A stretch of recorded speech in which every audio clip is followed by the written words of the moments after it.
On this edition of PGTV News, a bill to merge Florida Poly into the University of Florida has been passed out of committee. Find out what that means for the future of the Polk County University coming up. And the presidential preference primary is fast approaching. We have all the dates and locations you need to know. That's all ahead on PGTV News.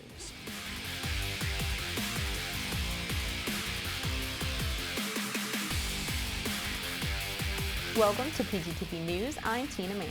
And I'm Stephen Barnes. A bill to merge two smaller higher educational institutions into a larger school has advanced in the Florida legislature. A couple of weeks ago, we told you about the bill to bring Florida Polytechnic University under the administration of the University of Florida. The House Appropriations Committee voted to advance the bill after more than an hour debate.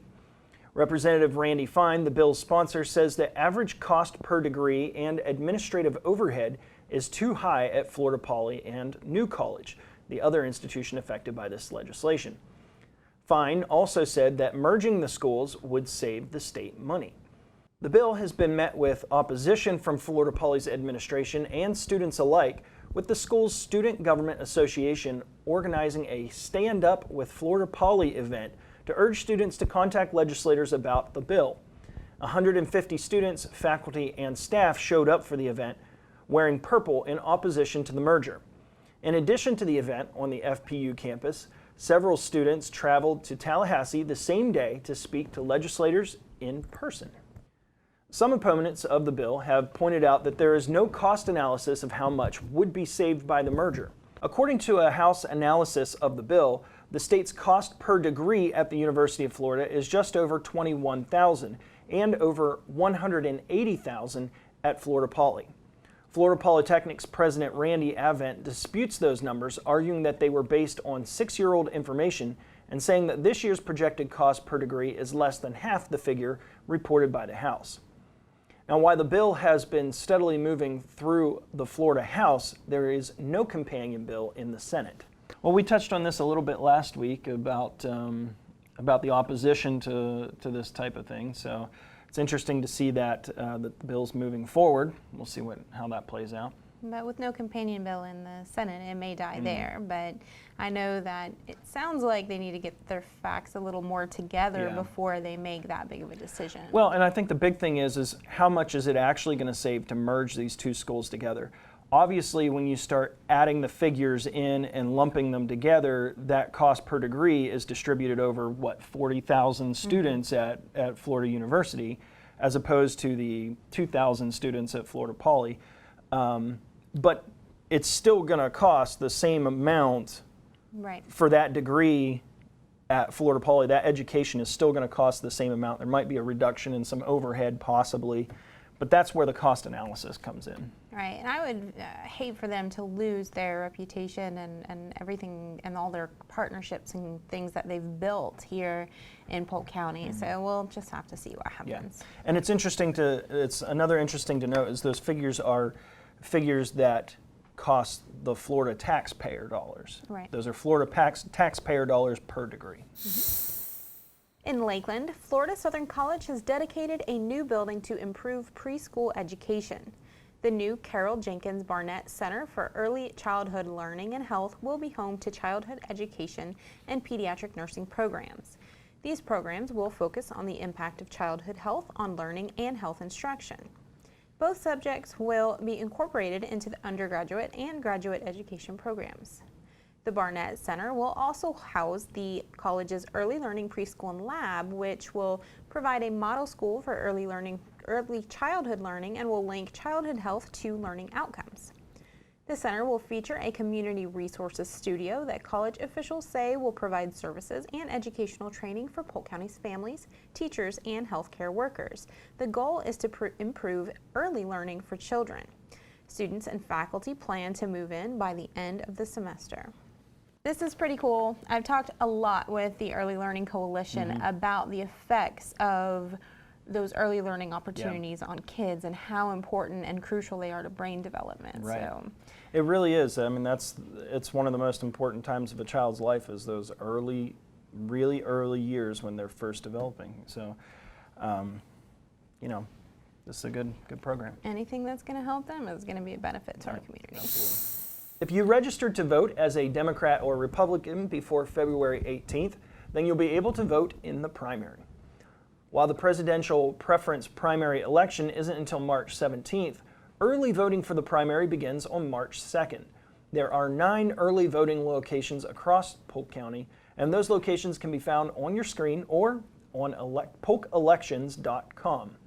Early voting locations will be open from March 2nd through March 14th from 10 a.m. until 6 p.m. If you want to wait until March 17th, polls will be open from 7 a.m. to 7 p.m. at your designated polling location. Visit polkelections.com to find out your polling location. And remember, Florida is a closed primary state, so registered voters with no party affiliation or with minor party affiliation are not eligible to vote in the primary. You have until October 5th to register to vote in the November 3rd general election. I do mail-in ballots. I was about to ask, Are mail-in ballots available for the primary as well? Because those weren't mentioned. Yes, mail-in ballots are actually already sent out, so they should, if you signed up for mail-in ballots, you should be receiving those all across Polk County.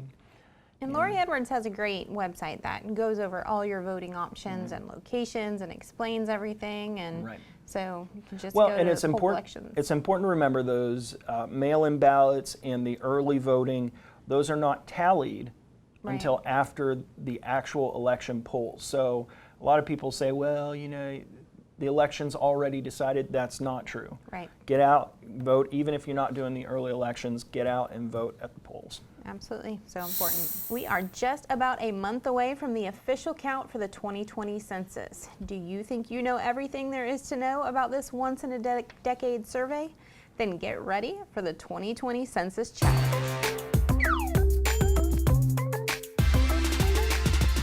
Hey, it's Kelvin, and I'm here today to test your knowledge of my favorite thing, the 2020 census. Now, what's the 2020 census? Well, it's when the U.S. Census Bureau counts everyone who lives in the U.S. and its territories. First question. In what year was the first U.S. Census conducted? Was it 1720, 1850, or 1790? If you said 1790, then by George, I think you got it. And by George, I mean George Washington, who was president during the first census. Yeah, my jokes will get better. Maybe. The 2020 census begins in the spring of 2020. So, here's your next question. How often does the U.S. Census Bureau count the entire population of the country? Every year, every 5 years, or every 10 years? Here's a hint. I was still in diapers during the last count. No, not 5 years. You think I was in diapers at age 7? Very funny. The answer is every 10 years. By the way, that's why they call it the decennial census. Because decennial literally means something that happens every 10 years. Okay, moving on. About how many people did the U.S. Census Bureau count in the U.S. in 2010? Was it about 209 million, 309 million, or 509 million? The answer is about 309 million. And, fun fact, of that number, 100 million lived in just 4 states: California, Florida, New York, and Texas. That's a lot of people. Okay, now listen carefully to this one. According to the U.S. Census Bureau information, what percentage of households in the U.S. had a computer at home in 2017? Keep in mind that smartphones count as computers. Was it about 50%, 70%, or 90%? And the Census Bureau's American Community Survey says about 90%.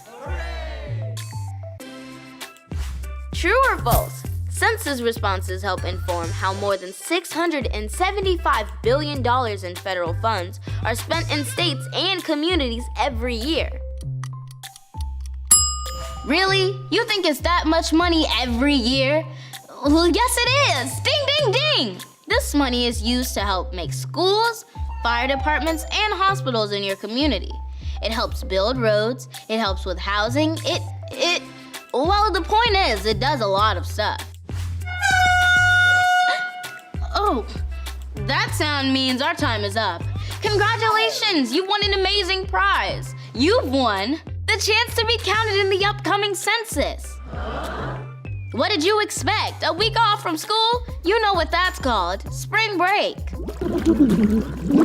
Well, that's it for today. I've gotta go, I'm late for gym class.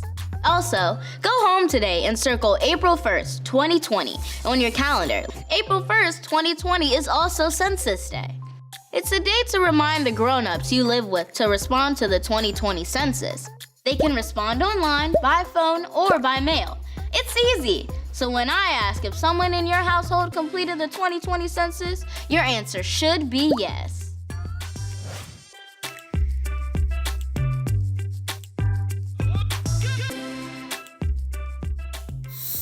Well, a local community theater is worried about its future after a city commissioners meeting. In a recent Facebook post, the Lakeland Community Theater's artistic managing director, Alan Reynolds, expressed concern after learning about a presentation by the Lakeland Economic Development Council at the January 21st Lakeland City Commissioners meeting. At the meeting, in the annual LEDC Priorities and Beyond presentation, the LEDC President Steve Scruggs suggested several possible pieces of property in Lakeland around Lake Mirror for possible redevelopment, including the Lakeland Electric Building, the fire station, and the Lake Mirror Center, which is home to the Lakeland Community Theater. Scruggs explained that redeveloping the land around Lake Mirror could convert subsidized properties into income-producing properties. Lakeland Community Theater is opposed to the suggestion and has started a petition and Facebook group in support of the theater, as well as urging supporters to contact Lakeland commissioners.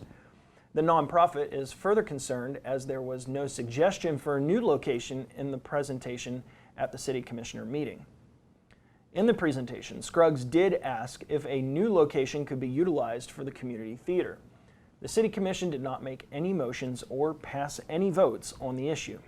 With the recent emphasis on the arts in Lakeland, this surprises me a little bit. Yeah, well, there's always that balance. You know, they're looking to keep their budget balanced, and so they're looking at properties that could possibly help in that area. But then you've got to consider, what is the value of having these institutions subsidized in the community? What is the value of art in the community? And I think for Lakeland and Polk County in general, there's a huge value in the arts in the community. There really is. And I know that Lakeland Community Theater also does a really good job with their kids' workshops and their kids' programming. And I know friends who have gotten their kids involved in theater who were painfully shy or had underdeveloped social skills, and they really found themselves through theater. So, yeah. I mean, I can see why there's a lot of concern. Yeah. Well, it'll be interesting to see where they fall in this. If you have any unused medications or sensitive documents just lying around, then don't worry. The Winter Haven Police are hosting the 5th annual Purge Your Pills and Shred Your Stuff event in April. The police will take any pills that you have, including any pet medications. They will accept medications that you no longer need or those that are expired. The only restriction is no liquids. As for your sensitive documents, Winter Haven Police will take all paper documents that you want to safely dispose of without worrying about identity theft. But only paper. No CDs, credit cards, nothing plastic, only paper. Winter Haven PD requests that no businesses participate. They are accepting only personal paperwork. Even if you're not a citizen of Winter Haven, purge your pills and shred your stuff at the Winter Haven Police Department on North Lake Silver Drive from 10 a.m. to 2 p.m. on April 25th. This is a great idea. It is. Yep. It is, but it is important to note that keep an eye on your local libraries because often they do events similar to the Shred event once a month. So that's a great resource you have, so if you don't want to keep it all for a year. Yeah, I know a lot of people will just flush their stuff down the toilet, you know, their old pills or whatever, and that's really bad. It's not good for the sewer systems and things like that. And so this is a great option for people to get rid of those old medications. Definitely the best way. Deployment while in the Army causes parents to miss milestones in their children's lives. One Army dad from Lakeland was able to surprise his kids for a special day. The Ledger's Kimberly Moore was there for the occasion and has this report. Here we go. At their North Lakeland home on Friday afternoon, 11-year-old twins Faith and Hope Ring and their 7-year-old sister Grace put on their prettiest party dresses. Yeah, they look pretty, don't they? Painted their nails with sparkly polish and yowled as their mom pulled their hair into half updos. Isn't it pretty? All as the trio got ready for the McKeel Academy Father-Daughter Dance. The annual event is something that U.S. Army Chief Warrant Officer James Ring has always taken his girls to. But this year, the 2001 Bartow High School graduate and former Lakeland police officer was deployed to Fort Belvoir, Virginia. He was scheduled to be on a mission guarding a Defense Department official the night of the dance. Think about him missing the dance tonight. Horrible, Why? because it's our last one. And what has he done for all the other dances? Take us to go eat, and then we would go to the dance.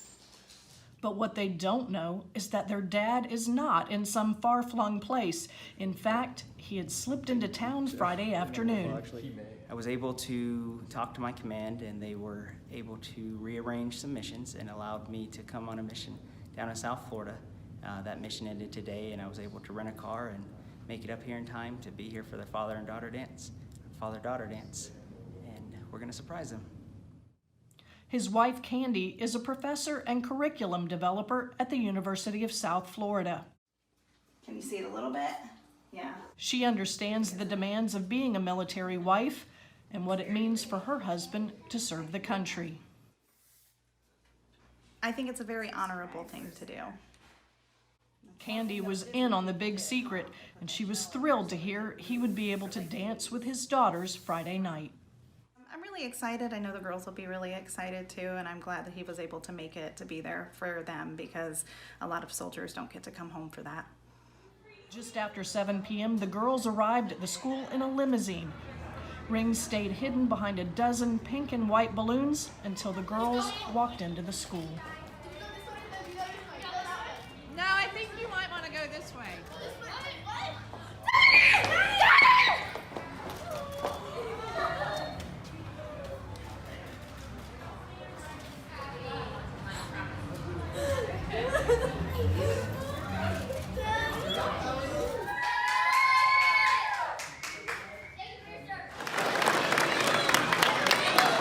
Inside the gym, the DJ cleared the dance floor, and the Ring family was honored.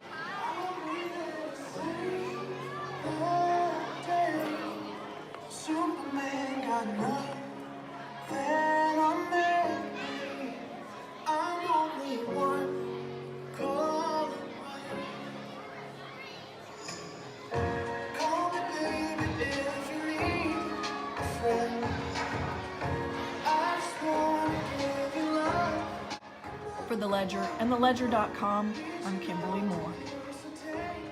I admit, this made me cry. This whole story and the dad coming home. Every time there's a deployment and they come back and surprise, I just sit there and bawl like a little baby. Yeah. It's just always, it's got to be so hard for those families. And especially at the ages they are, where they're, Young really kids, starting to yeah. find themselves. And so. Yeah, it's a sweet story. The Polk Museum of Art is home to many pieces of art and now features a one-of-a-kind art collection that will not be seen anywhere else in the world.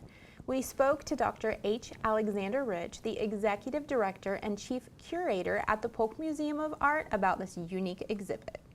The Polk Museum of Art has been a museum for all of Polk County and for the Central Florida area since 1966. The present building we're standing in was constructed in 1988, so it's just over 30 years old, and it has been a great resource for our community for decades and decades now to represent wonderful art experiences, world-class artists, events, educational programming, and we really do believe it is the heart of the Central Florida community in terms of the fine art world.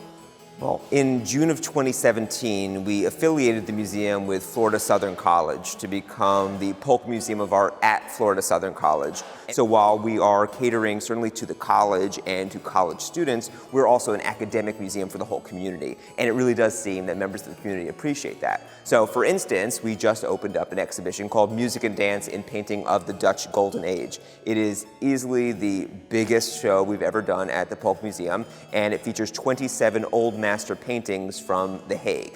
And it was arranged by the Hoeksteder and Hoeksteder Gallery and the Hoeksteder Museum Foundation, and it is an exclusive exhibition just for us, for the museum itself, centered around the themes of music and dance in paintings coming from the 17th century.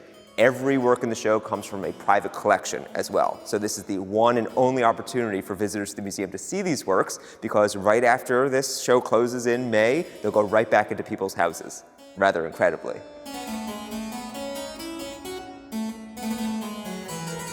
What's really exciting is that these are not just works that you can't see anywhere else, and that if you don't see them here when you come exclusively to our exhibition, you won't see them again, but also the themes of the paintings are really powerful. I think they relate well to our day and age, in that back in the 17th century, music and dance were a huge part of everyday Netherlandish life. And if we think about our lives today in the 21st century, music and dance, and even more music than dance, are central parts of our lives today. We can experience music anytime we want, but the musical experience and the dancing experience of 400 years ago was so different from our own, but yet there are similarities. It was an immersive part of our lives. So I think people will see how the world was different back then through these paintings, but also hopefully reflect on their own lives today.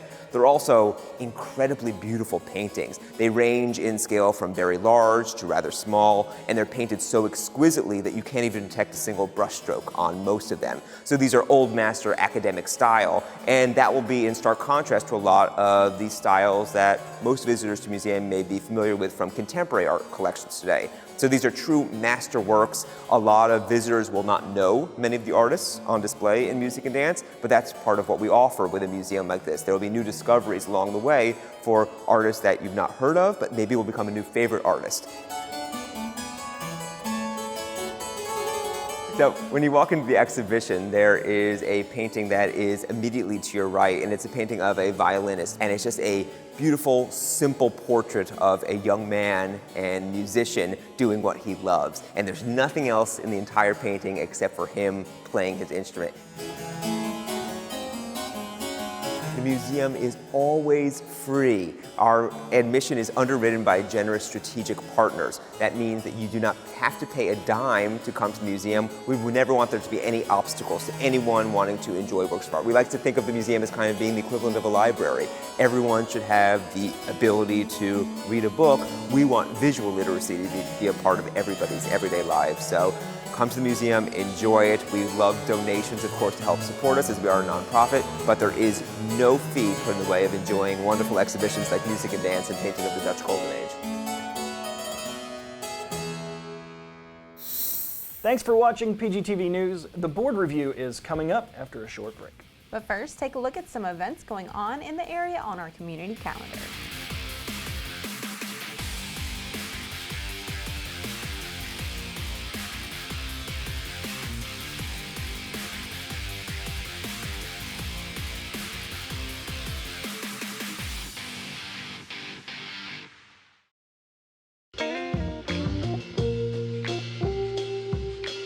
You really have done as much for us as you think we've done for you.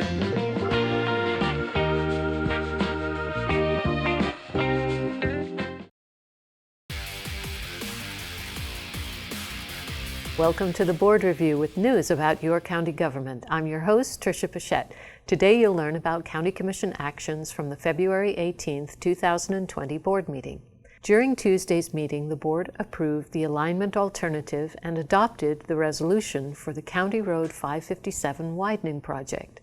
Jay Jarvis, Polk's Roads and Drainage Director, explained the importance of this project and what it means to Polk residents. Today we brought before the board the proposed alignment for the County Road 557 from Lake Alfred up to I-4. What this does is it looks at what alternatives we can look at as far as right-of-way and alignment of the roadway that are the most cost-effective and fit in within either the existing right-of-way or proposed right-of-way that we may be looking for. And so this kind of sets where we need to go with regards to the design. So that'll be the next step. We'll move forward with design of this roadway, and hopefully in a few years we will have a 4-lane road traveling from Lake Alfred to I-4. The board also approved 3 right-of-way agreements, 2 of which related to the County Road 557 Improvement Project, and the 3rd for the West Pipkin Road Improvement Project.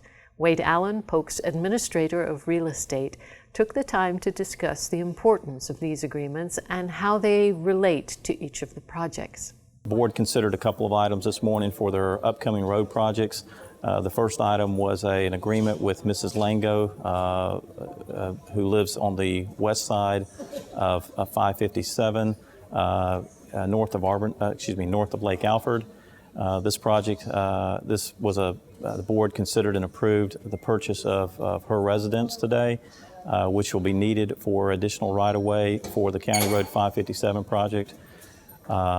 The second item is an agreement that the board also approved today, which was for an agreement with Mr. and Mrs. Black in Polk County for the purchase of their property, which is also located on the west side of County Road 557, just on the southern end of this project, which the county's project will go from basically just the north end, just north of the railroad track to just south of I-4.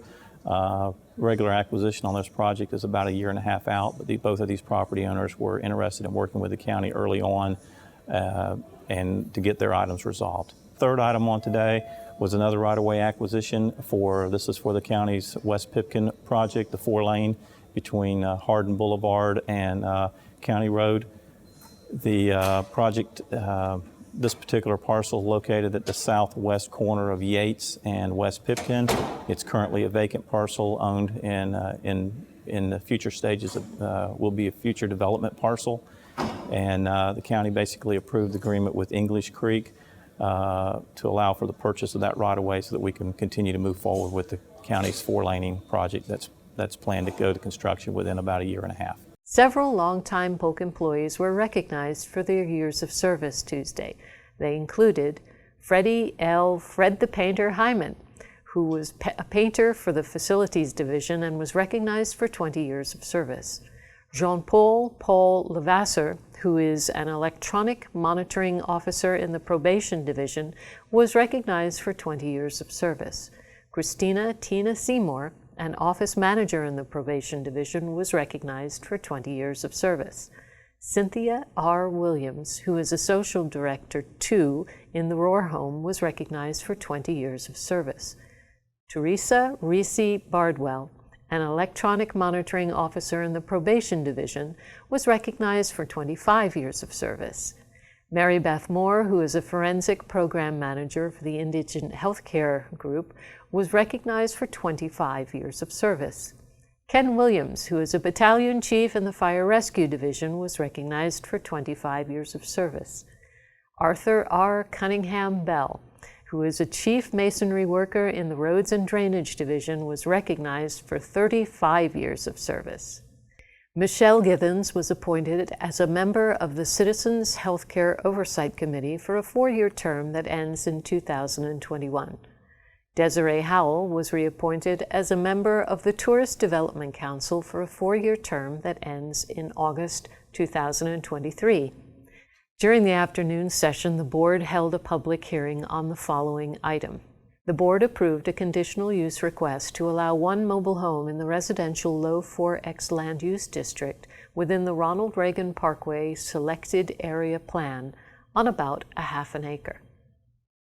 Well, that wraps up this edition of the Board Review. To keep current with programs and progress in the county, visit us online at polk-county.net or follow us on Facebook or Twitter. We encourage you to join us at the next scheduled board meeting at 9 a.m. Tuesday, March 3rd, 2020. I'm Tricia Pichette. Thanks for watching.